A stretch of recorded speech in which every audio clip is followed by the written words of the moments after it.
And don't forget to click that subscribe and bell icon to receive a notification each time I upload a new video. Hi everyone, it's Mike here and welcome back to my YouTube channel. So today's video has been quite a while in the making.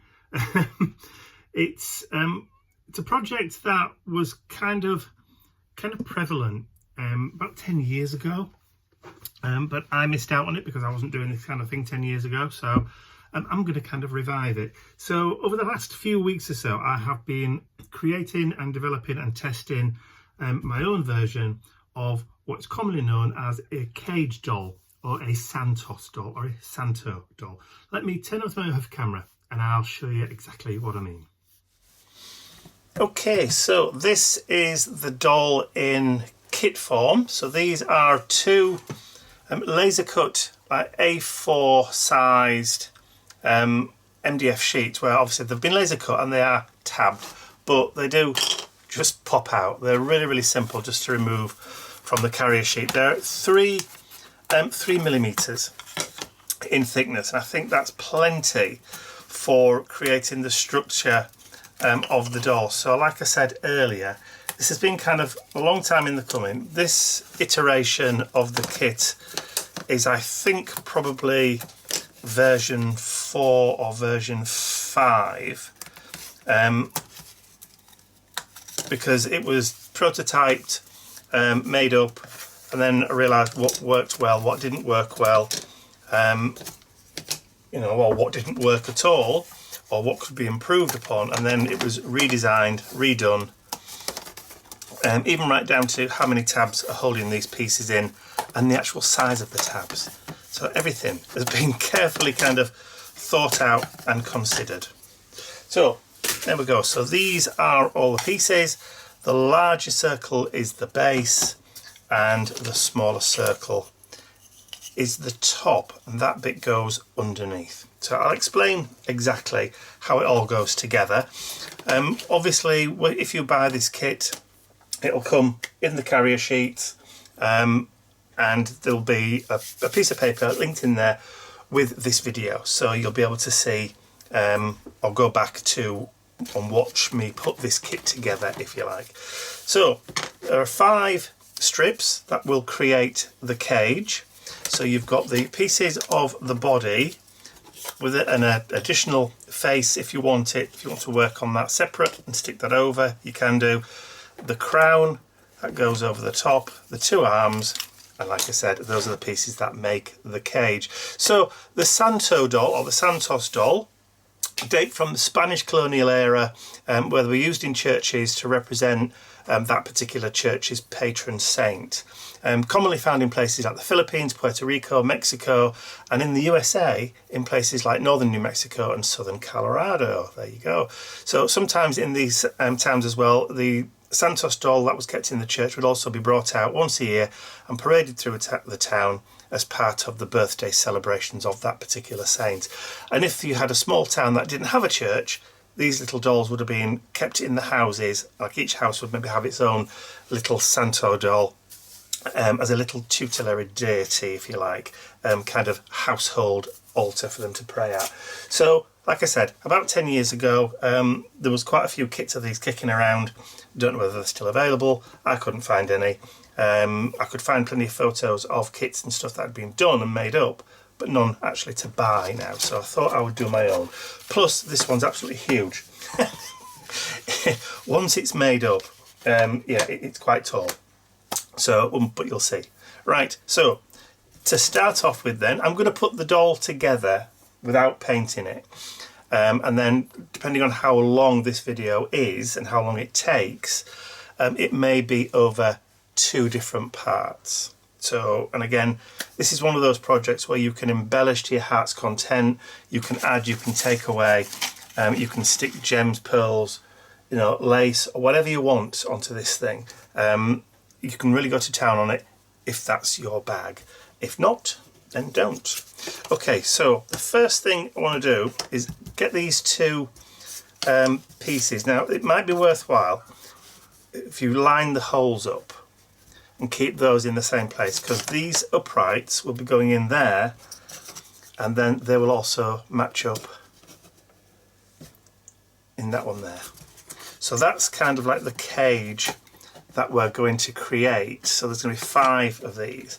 So what I intend to do first of all is just get some glue. Let me get rid of that black mat because I want a surface that I can throw glue onto. And I've just realised I've left my glue at the other side of the room. There we go. Luckily that didn't take long. Okay, so I've put my glue, which is just bog standard PVA, watered down a little bit just so that it's easier to come through the little tiny nozzle. And this is where, or this is how I'm going to be applying that glue. So I'm going to take one of the strips and I'm going to apply glue just on both sides at the bottom, and then I'm going to stick that in, and I'm going to do the same thing to all 5.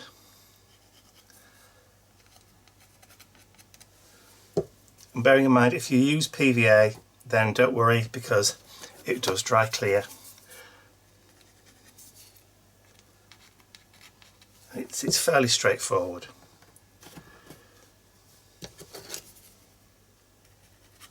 So what I've done is, just as I've stuck these in, I'm just leaning them inwards a little bit. It just makes it a bit easier. Okay.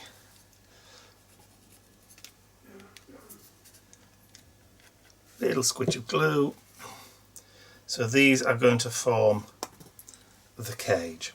Okay, so just push that to one side. Now this next piece, you want to glue this circle underneath, like so, so that it's not obscuring any of the holes. So just take your glue, and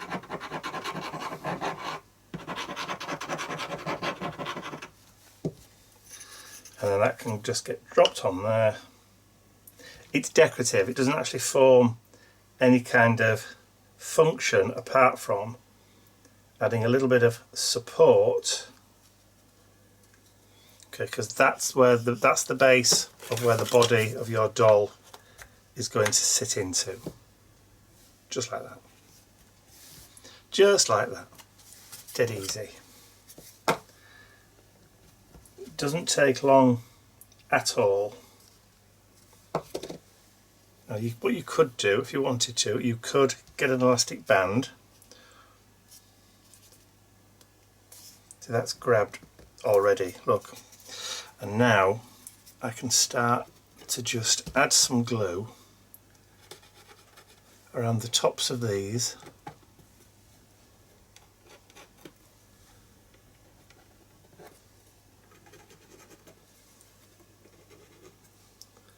Obviously PVA glue is ideal for wood.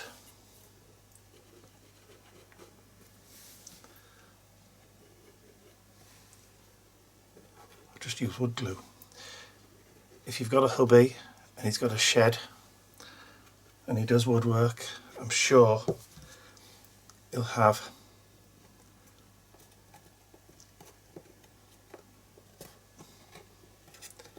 come on, you can go in there.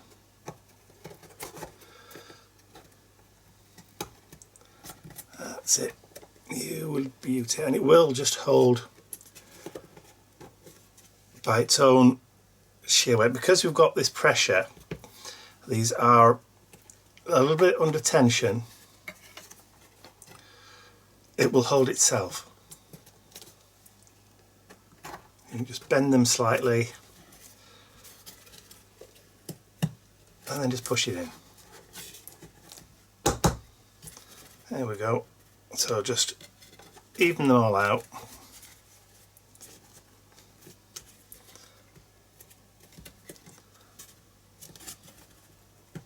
Before the glue sets or grabs, and you pretty much, that's it. You've literally created your cage already. And then, there we go. Once you've stuck that down, once you've got those in, you can then stick that to the base, that big circle that sits on the bottom there. But you can leave that for a few minutes just to grab if you want to. 10 minutes will do it. So that's exactly what I'll do. I'll just leave it for a couple of minutes. I'll finish my cup of coffee and I'll just stick this down.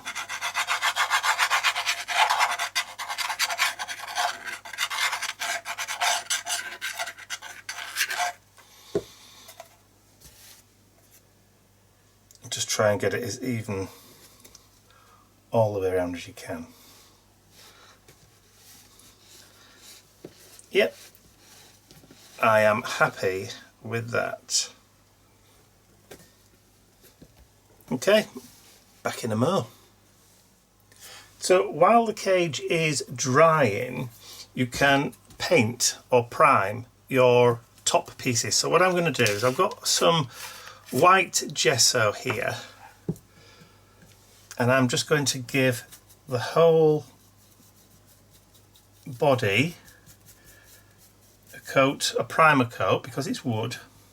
Just want to give it a little bit of a primer coat of white gesso. So the crown I'm probably going to paint gold or add gold embossing powder or flake or whatever, but some form of gold. So again, that probably will want priming, but I may do that in red, prime that in red, mainly because gold looks better on a red background. Oh, I've got a Mr. Nip who's just come in to say hello. Hello, sweetie pie. So when you're painting down at the bottom, bearing in mind that little lip there is the bit that connects into the top part of your doll's cage or the dress part. So don't go too thick with the paint. You can probably get away with maybe just one layer, but maybe not two or three. So, and like I said, this is just a primer coat. So I'm going to do one side of the arms, the head, the face, and the crown, and then I'll flip it over and do the reverse. And obviously I'll do the edges as well, because, you know, wood and all that. So basically both sides of all the pieces you're going to need to prime. If you're going to paint a face or anything like that onto this, you know, attempt to paint a face, which I'm not, by the way, then obviously white primer is probably going to be better for you. If you're going to stick a face, which is what I'm going to do,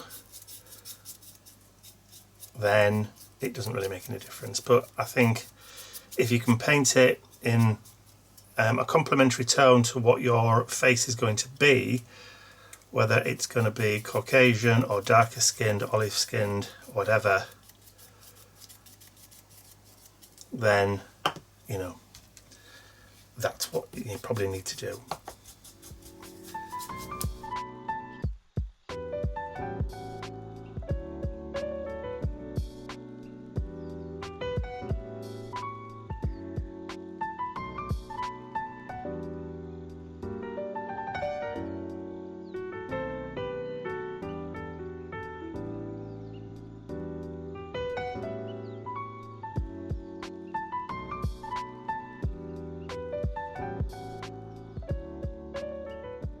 Okay, so all those pieces have had the first or two coats of white, as you can see, so they're ready to receive their next layer of colour. So, but before I do that, I want to just take the body, just decide which side that, probably this side is going to work well. What I want to do is I want to create a demarcation point between the face or the head, the neck and the main body. So I've just got this little pot of glitter and I'm just going to lay it down just where the neck touches the body, just there, just with a pencil. I'll just drop it a little bit, and all I'm going to do is just gently trace a little half circle. that's going to be the demarcation point for the skin tone and the body colour. So that's what we're going to do. Also, because these are going to be the arms, I'm going to probably do a demarcation point somewhere, probably, I don't know whether to actually leave it or just do it on the cuffs. So probably about there.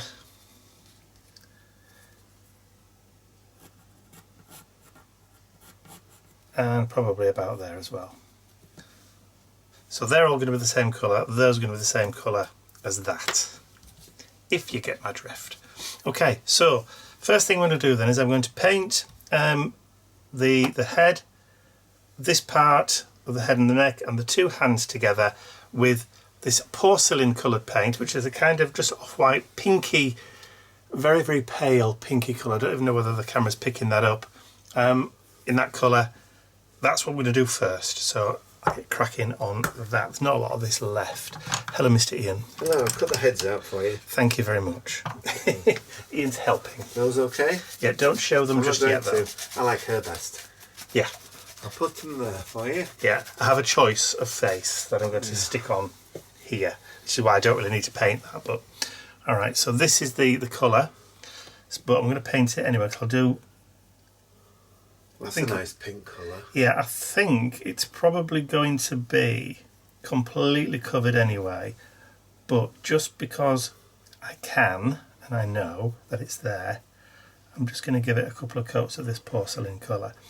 If you have any other kind of pinky colours or that kind of thing, you can pretty much do whatever you want, really, I suppose. It depends what, if you want to give your doll a particular kind of ethnic look or feel, then obviously you choose the most appropriate colour for that ethnicity. Would you like me to paint the frame? You've got nothing to do. Yes, I'm waiting for you to finish filming. I was going to bake then. Oh, I see. So the sooner I finish, the sooner you can start baking. Yeah. That's good enough incentive. Colour? Could you do it in white, please? I would. Just give it a base coat of white gesso. Thank you very much. Ian's going to paint the cage for us. I'll be back soon. Hey, excellent stuff. I like this. Group effort. Right. So as you can see, so I'm just going to go around the edges. I've already had that white primer coat on. So all that brown kind of laser cut burnt has gone. It's covered nicely with the acrylic paint. Sorry, did I say which paint, what type of paint it was? Yeah, this is matte acrylic paint, so it's like a chalk paint. There we go, that'll do for the first one. Right, so the hands. So I'm going to paint up to the line.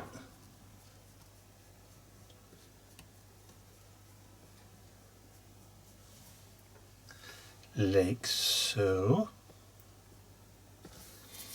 Just grab a wet wipe. I don't want to get any wet paint when I pick up the hand. There we go.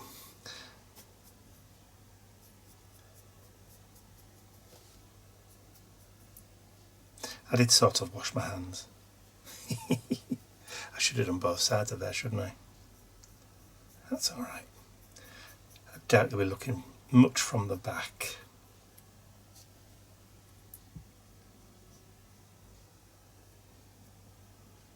There we go. So that's going to be actually, let me give that a quick blast so I can lay it down. Done. I know, didn't take long. So again,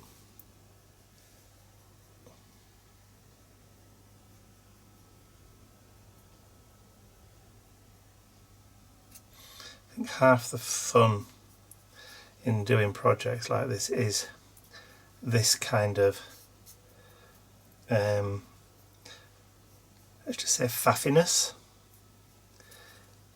It's the detail, it's the pleasure of the construction. This is why people like making those model airplane kits. because you can kind of lose yourself. It's kind of that cathartic kind of part where you just drift off, think about other things in your head while you're doing it, sing to yourself, recite poetry or whatever it is that you do in the privacy of your own head while you're, tackling a project like this.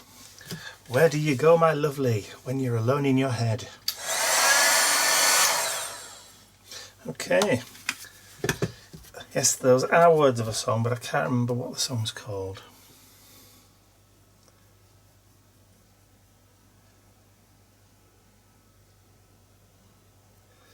Okay. 60s, 70s. That's probably going to give me an earworm now.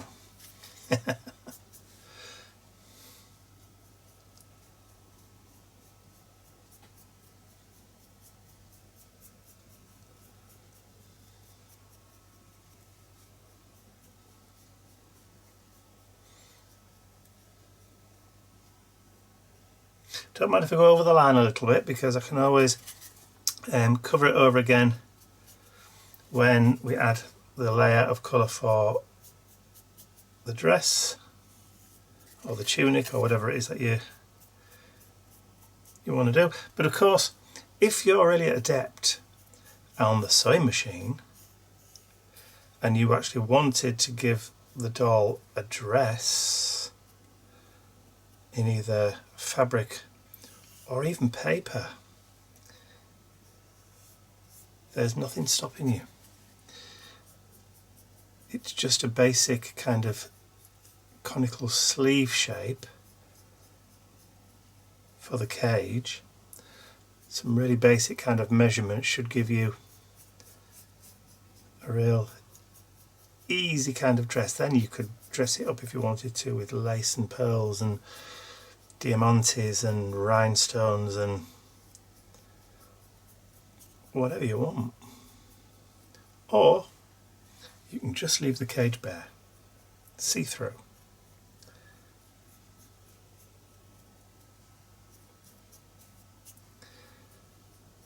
The world is your oyster. Customised to taste. I always think when I do these kind of like little projects, these little kits, it's like, how far do you go? Showing people what you can do. Sometimes it is just best left to the imagination. Okay, so they're pretty much done now. So I just want to move on to the crown. Now, I did say about putting a coat of red underneath it first, but I don't actually think it needs it. So I'm just going to go ahead with the gold paint and see what happens.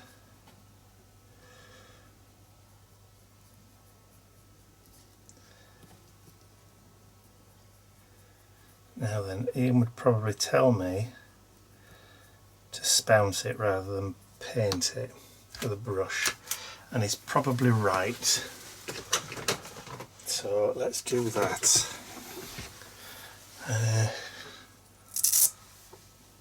Okay, let's get some gold paint, just a little bit there.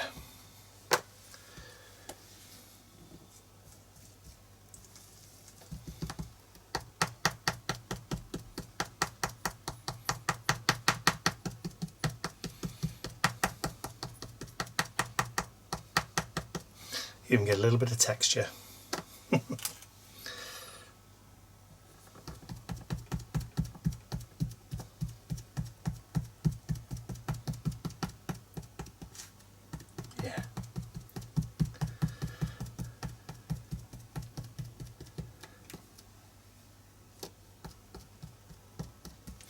Alright, let's give that a quick blast with a heat gun. Okay, so what I'm going to do is just try and get between those kind of, I don't know what they're called, what's the raised bits on a crown called? There's Not part of my vocabulary that I use very often, that kind of language. Don't really talk about crowns that much. Not running in royal circles.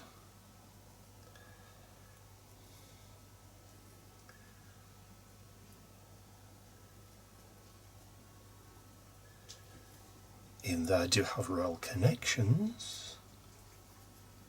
My friend David used to work back in the day for the Queen Mum's household, Clarence House, before she passed. And had quite a few stories to tell in private. All good. The Queen Mum was lovely.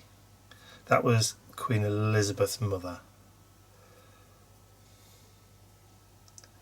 So, of course, now Queen Elizabeth's now passed, so a whole new era.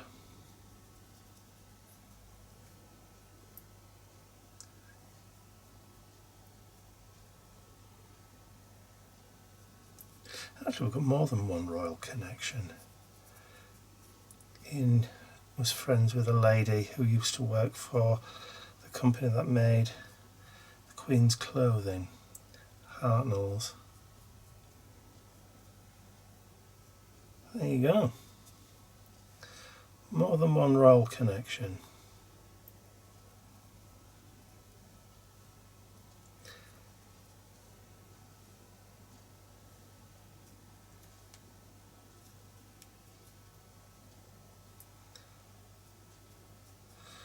What's the that thing that people say about 6 degrees of separation?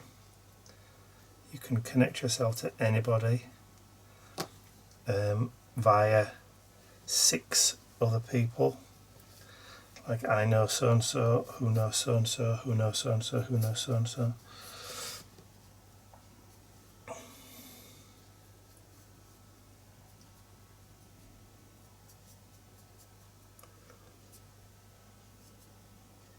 So there you go. 6 degrees of separation. Right, enough waffle.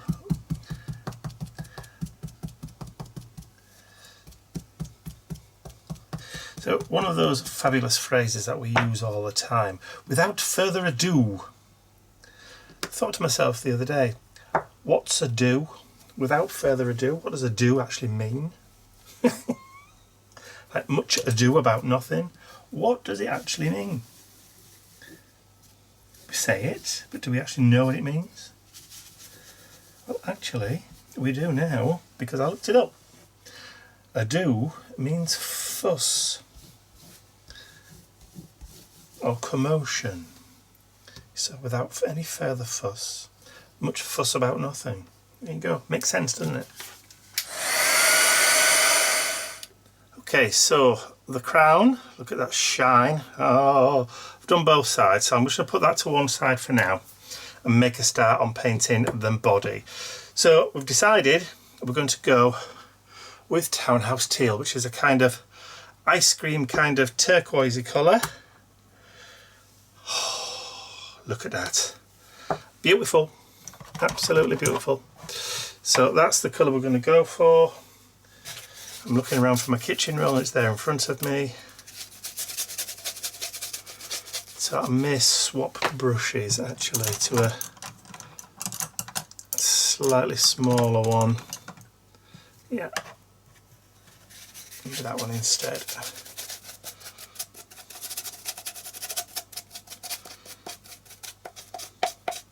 Clean those bristles.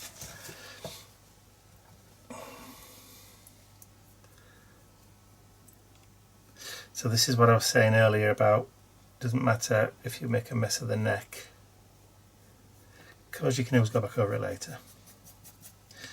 But we do like this Townhouse Teal colour. This is right nice. And again, it'll probably need a couple of coats, so I'm going to do the body, the arms, both sides in the townhouse teal. And then when Ian's finished priming the cage section, we'll also give that cage section a coat of the townhouse teal. So the choice of my paints here was either going to be the townhouse teal or the peppermint tea, which is a kind of pistachio colour. These are indigo blue paint, only because I know what I'm doing with these, because I've used them before and I know how they work on MDF, so it's a known quantity, so I don't want any surprises.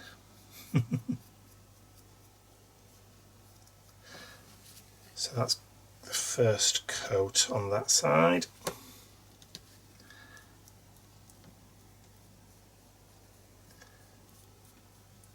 And seeing as we're doing the saint, well, I haven't decided who or what she's going to be a saint of.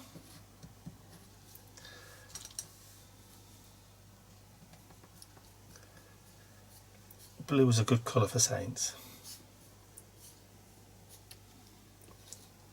Just look at all those Renaissance paintings.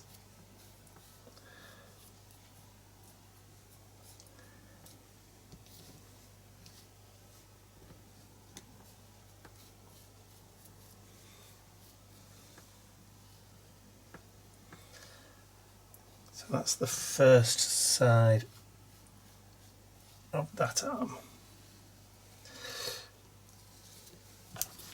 Next, okay, so I'm going to whiz off,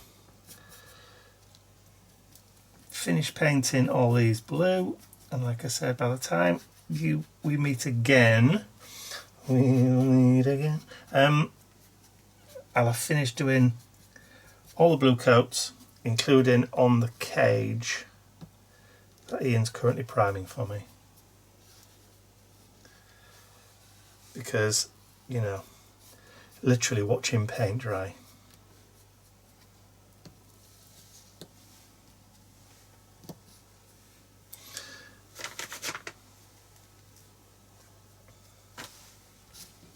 Right, to make sure we don't get any on those hands there.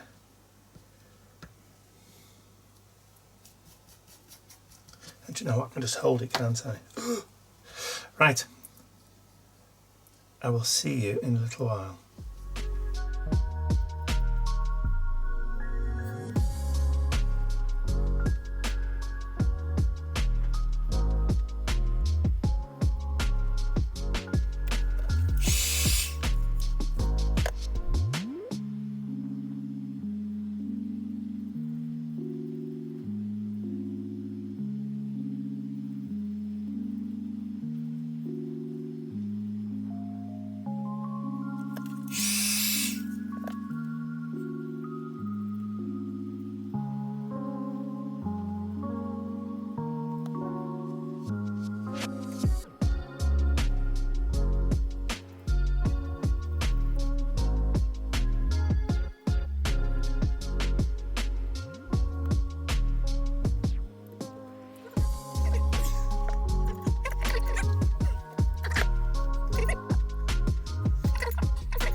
Okay, so as you can see, I've just done the top. There's a few small bits, just kind of like around the base. So that's like the full first coat, if you like, of the blue colour. But of course, depending on how shabby chic you want to make it, you know, depends on how far you go with that second coat. You could actually start sanding back and applying, you know, those kind of shabby chic effects about now. And of course, if you wanted to, you could have, if you've got some crackle glaze, you could add crackle effects as well, but that's for another day. But okay, so I'm going to call it a day now, let this lot dry, and then when I come back again next week, midweek, a few days time, we'll put it all together and then we'll add our own kind of aging effects. So I'm going to leave that there and I'll be back real soon. Bye for now.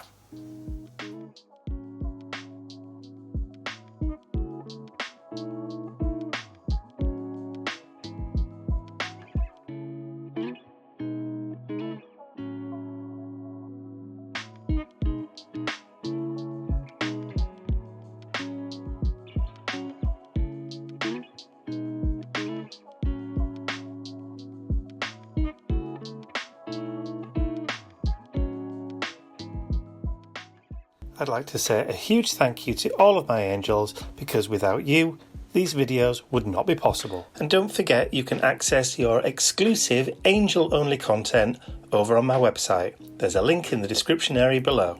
Thank you.